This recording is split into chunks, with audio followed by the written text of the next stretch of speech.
right. I am live. Okay, so I'm going to give time for people to pop on. I am not streaming to TikTok today. I'm only streaming to Facebook, Twitch, and YouTube. We're having a little bit of technical difficulties, but no worry about that.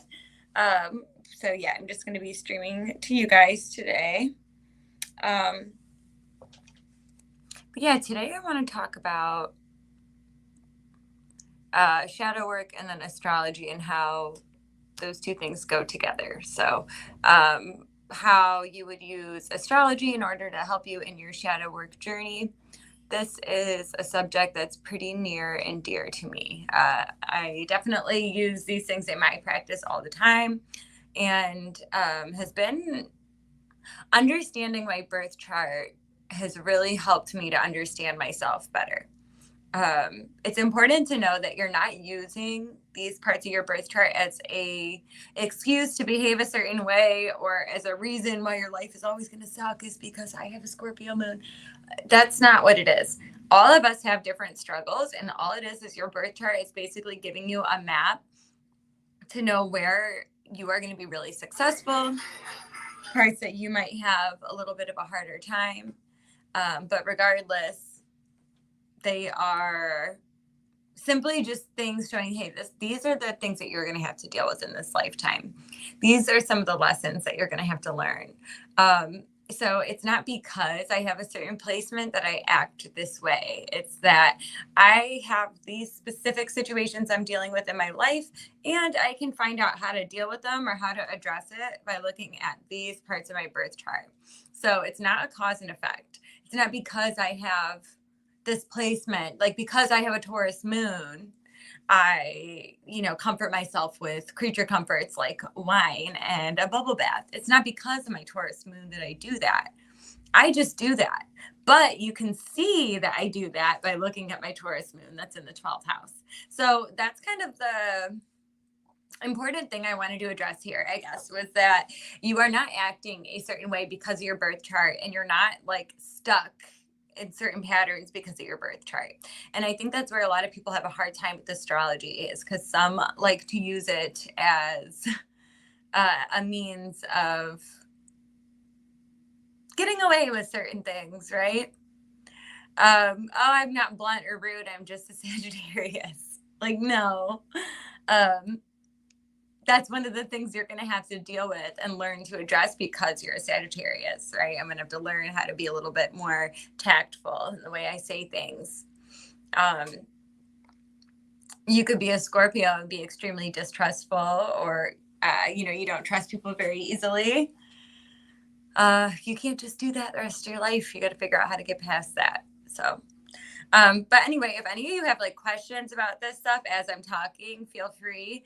I'm going to talk about a couple of the books that we have in store that I think would be really beneficial for people who are kind of starting this journey and who are wanting to kind of start shadow work and incorporate astrology with that. So first and foremost, I'll say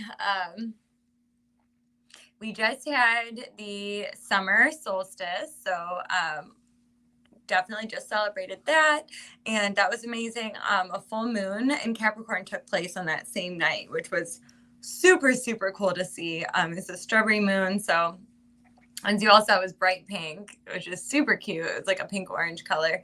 But anyway, so if you're thinking about starting your shadow work journey, now might be the time.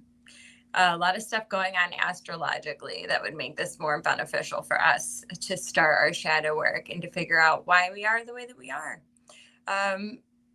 Doing shadow work is basically refusing to be like tied down to old stories and old versions of ourselves. It's the idea that you can always evolve and dig deep into those inner wounds, figure out what's going on, right? All right, so the first book I'm going to talk about, now this one kind of gets more into like the shadow work stuff. Hi. So actually I do birth charts. That would be me. I'm Emily.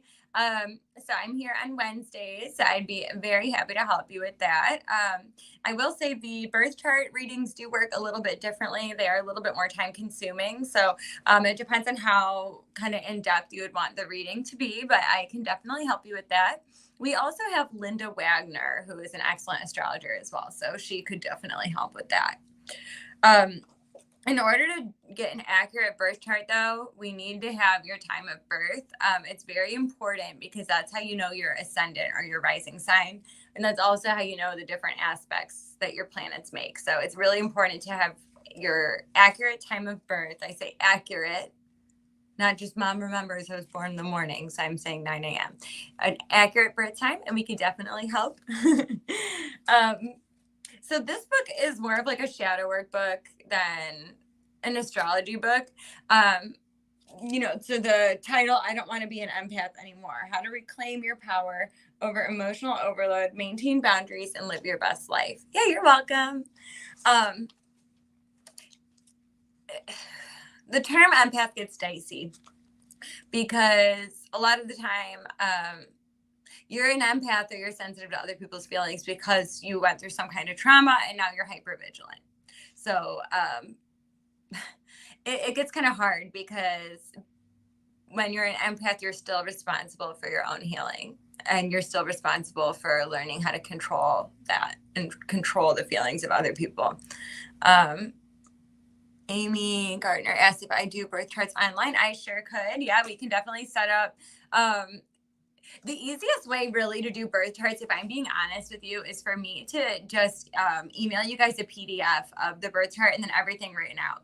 Reason being is because then you have it and you can go back and reference it, which is awesome. You'll always have that document. It's a lot easier for me because, like I said, the birth charts can be really time consuming. So it gives me time to kind of look at your chart and list everything out that I see and then know what the important things are, if that makes sense. So typically the way I would do it is just email over a PDF. If you wanted to chat on Zoom for 15 minutes or so, just to kind of get an idea or ask any questions about what I wrote down, that's totally fine. So I don't want to be an empath anymore. So,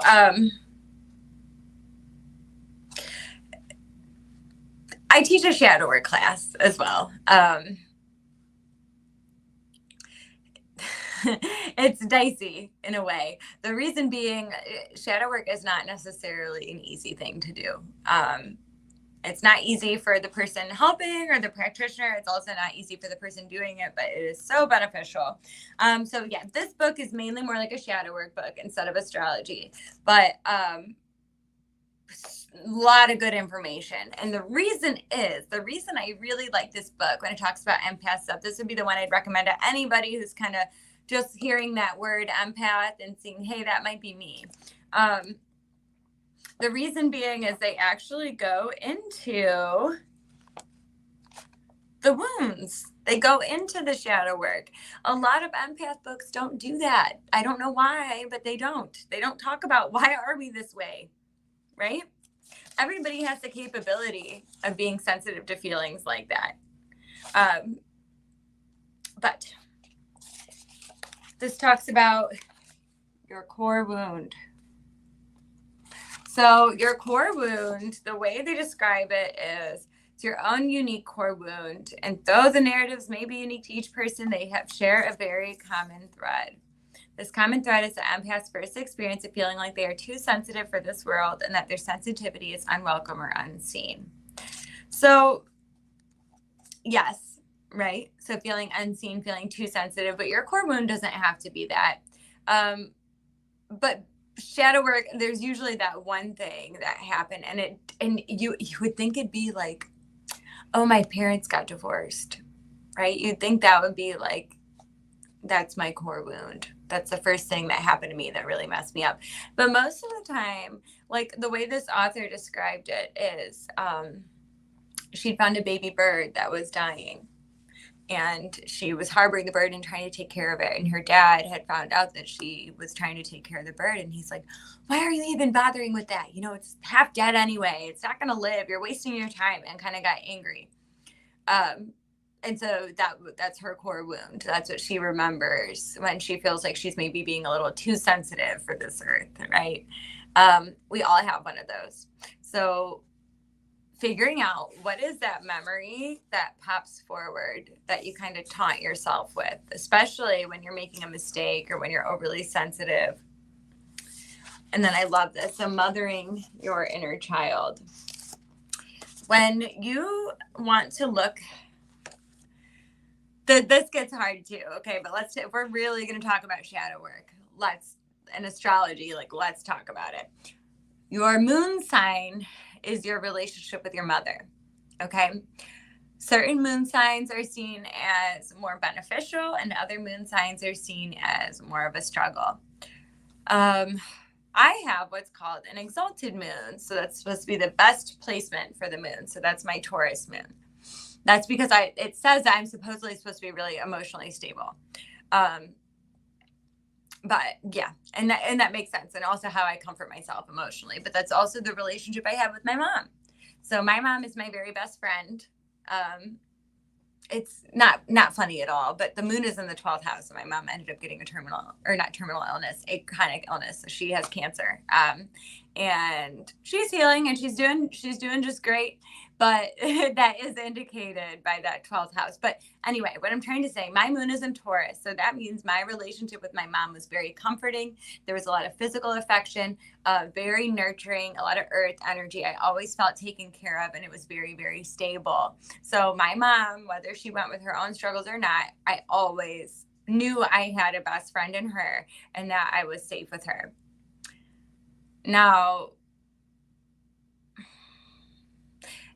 it gets hard too, because so then there's Henry. That's my son. Okay. So he has a Scorpio moon. Scorpio moons are known for having a really tough relationship with their mom. That was difficult for me to read as his mom, right? You're like, why? Why would it say that? But then I'm also like, well, I'm a Scorpio. And one of the other things about a Scorpio moon is that normally their mom introduces them to the occult at a very young age. And Henry definitely was playing with tarot cards about 6 months old because I'm his mom, right? So that's part of it. But you want to look at your moon sign to figure out what your relationship with your mom is, then also how you can reparent and remother yourself, how you can comfort yourself. So I have a Taurus moon. So creature comforts are everything to me. Okay. I have a hard day because of my Taurus moon. I'm going to get in the bubble bath. I'm going to have a glass of wine. I'm going to eat some chocolates in the tub. I might watch some of my favorite shows. I'm going to kind of veg out, and that's how I comfort myself. So feeling very stable and giving to myself in that way, right? Little bit of gluttony never hurt anybody.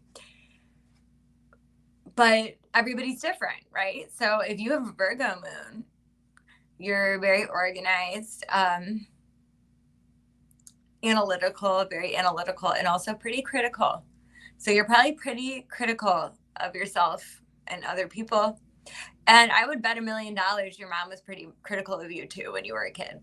So these are the types of things I'm talking about when I talk about shadow work and astrology. It's, this relates back to my childhood, but it also relates to me right now. Well, what's going on? What do I do about that? My partner has an Aries moon. So that means he's ready to fight at like any given moment. I'm exaggerating. Of course, he's a very gentle and great guy, but he's got that Aries moon energy when he's in his feelings. What he wants to do is like exercise or like build something or break something or do something with my hands. Completely different than me. A Taurus moon, I'm like, I want to rest. I want to relax. I could be in a coma for a few weeks. I'd be fine.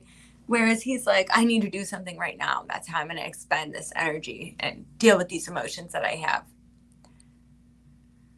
If you have a Leo moon, if you're listening, you know who I'm talking about.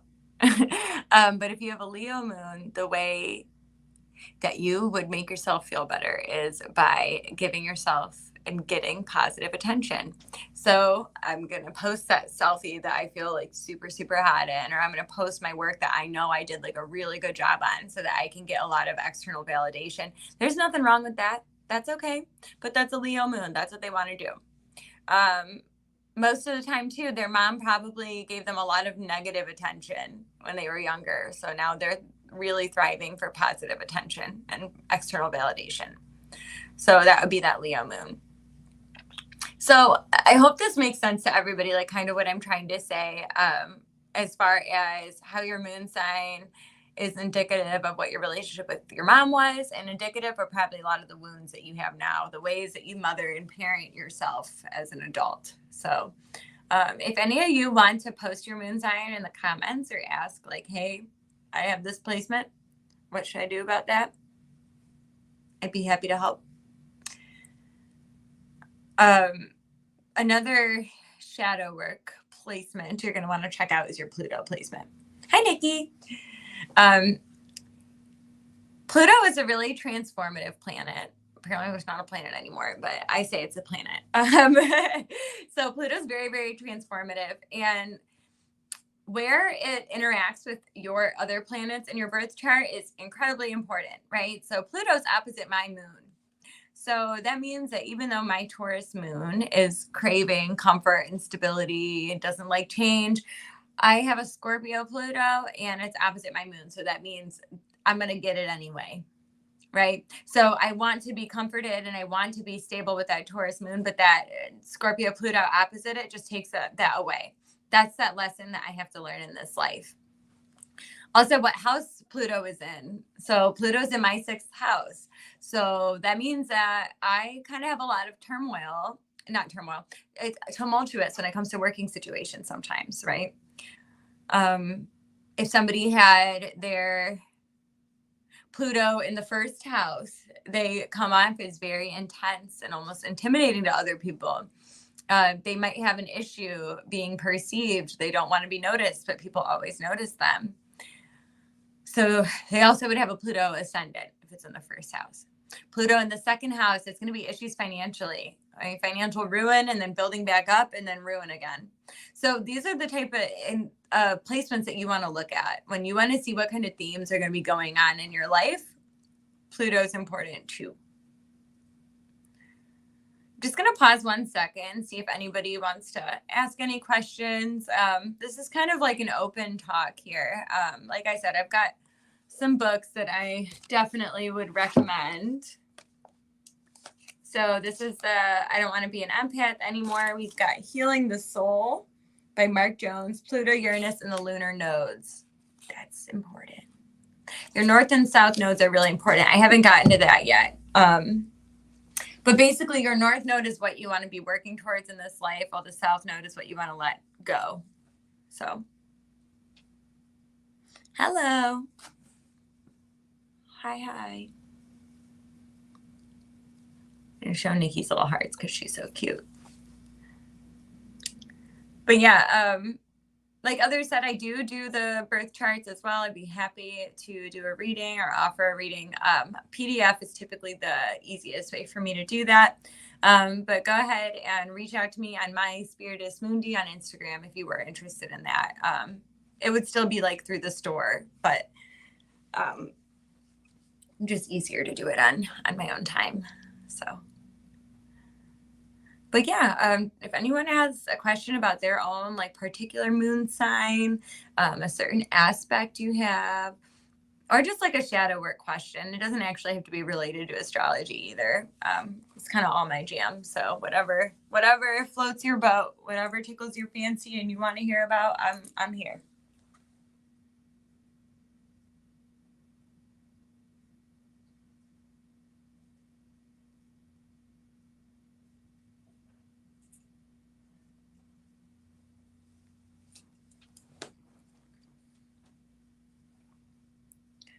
Okay. So when Greg was reading here, I don't know, over the weekend, he said he lost his eyeglass screw and his glasses kept falling off his face and he was looking for it all day. And he sent one of us to Dollar General to get him a glasses kit because they were falling off his face. But look what I just found. It's his screw. Okay, so do you ask, what is a good beginner shadow work exercise? That is a great, great question.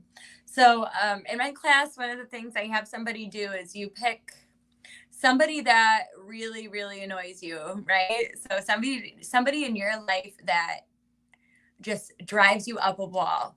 You can't stand them. They've got characteristics that really, really bother you.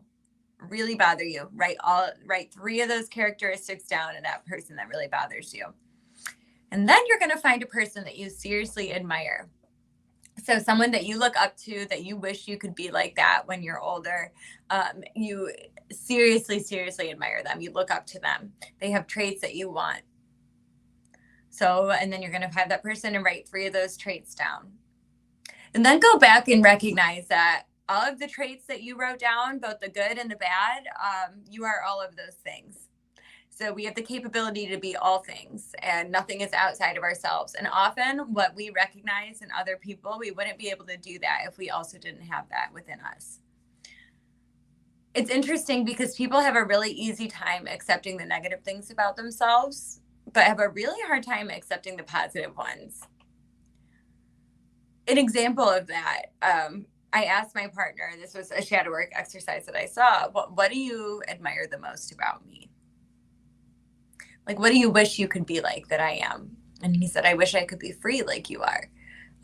Because you just do what feels right to you. And, you don't think too hard about what's right societally or anything. If you're not happy somewhere, you're going to leave. If you want to do this, you want to do that, you're going to do it. And it opened my eyes up, because I would have never, ever considered myself to be that kind of person. I always looked up to other people that had so much freedom, that just did what they felt in that moment, that just lived life intuitively. I would have never considered that somebody would think that about me. So that, and I'm not trying to just talk about myself. It's just an example that I have. But that's kind of the start. Starting with shadow work for me was really looking at other people first, as weird as that sounds, and then recognizing there are parts of myself in those people. And the more those things elicit a reaction from me, the more I should probably dig in. Yeah, that's probably my advice. That would be my starting shadow work exercise advice. But there is quite a bit more that you can dig into. Here's the other part. You've never done your shadow work. You're never done with your shadow work. This is an ongoing thing. Yeah. It's a journey for a reason. It's not a 10-minute journey, is it?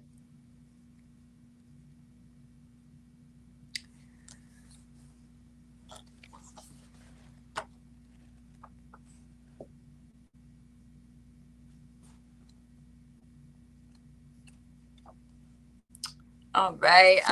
This is just a quick astrology book that I would recommend. This is one that we have in store. This is by Louise Eddington. My personal favorite book. I'm going to only pull my phone out because I do not remember what this book was called. I think it was called The Astrologer's Handbook.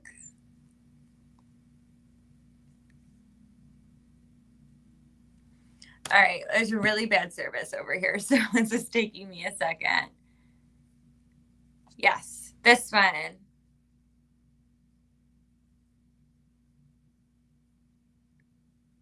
I think this is what I have. Awesome book. Awesome book. But yeah, I think honestly, shadow work is probably the thing people should start with first, and they never ever do. They always are doing other things.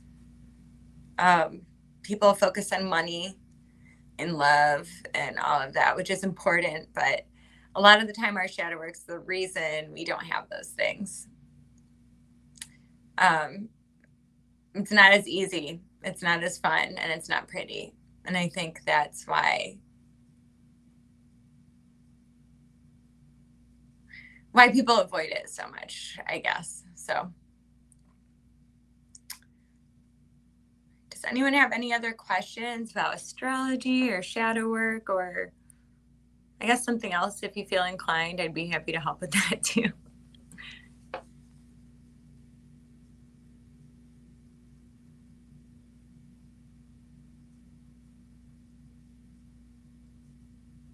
Also, sorry for the weird angle today. I'm using like a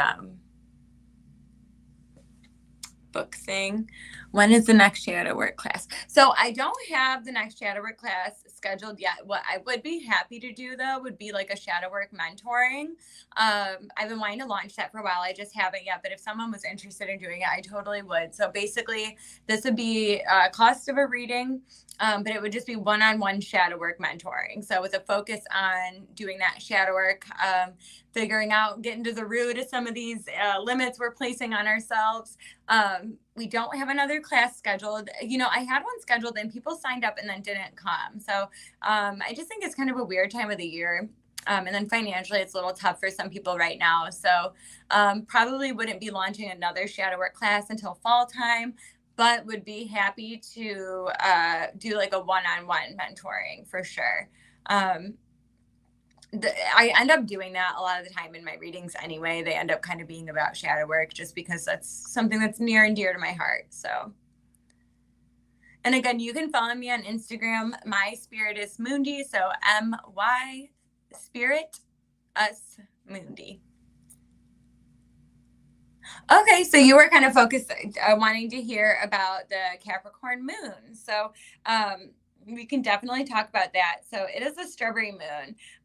Very rarely too do we have, well, not very rarely, but the fact that we have the moon in line with the solstice is super, super cool. That doesn't happen that often, right?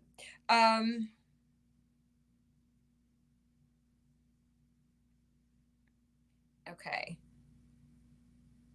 So what I want to say, first of all, is that full moons are always for releasing. So where new moons are for manifesting, full moons are kind of like, let's check in where we're at and let some of this other junk go. So now would be an excellent time to look into kind of what we've been creating in the last like 6 weeks or so. And like, do we really want to take that with us into this next season that's happening?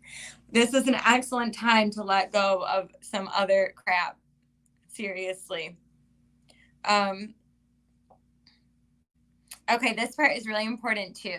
So we're going to address codependency a little bit, right? Because Capricorn moon, it's not a happy moon. Like the moon is not happy in Capricorn. The reason is because Capricorn is very analytical. They're very stable, logical, hardworking. It's about the material realm. Well, the moon is all about your feelings, your intuition, things that are unseen. So those two things just don't pair together very well. I will say right now it seems like a lot of tumultuous times with like relationships and things like that. People just don't seem to be getting along that great. But the reason that's happening is because it's stuff that needs to be addressed. If you don't address it, then how are you supposed to deal with it, right? If you don't know what's happening, how can I address it? So it'll kind of bring up some maybe relationship issues we've been having, things like that. But if you're meant to be with that person, you know, it won't be impossible to navigate, if that makes sense. So let's see. It is very grounded energy though. So this is an excellent time to be focusing on work, career, reputation, things like that. And also going for your goals. So figuring out what it is that you want and taking actual action to get there. Finding what your inner purpose is. So Capricorn's very driven. We want that kind of drive, but it needs to be directed towards something.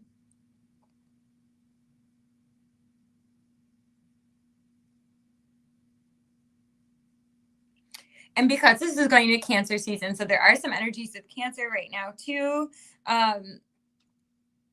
It's a huge time for self-care. So, and just being our authentic selves. But I hope that answered your question. I am going to hop off so I can help Miss Eileen. But thank you all so much for listening. And you have a lovely day and a happy full moon and a blessed solstice. Before I go, 10% off the whole store for the summer solstice, the whole store as our present to you. So definitely take advantage of it. Again, I'm Emily. I'm here on Wednesdays for readings. If you're interested in astrology reading, just DM me at myspiritusmundi on Instagram, and we can work something out for me to get a PDF to you. But thank you all so much, and take care.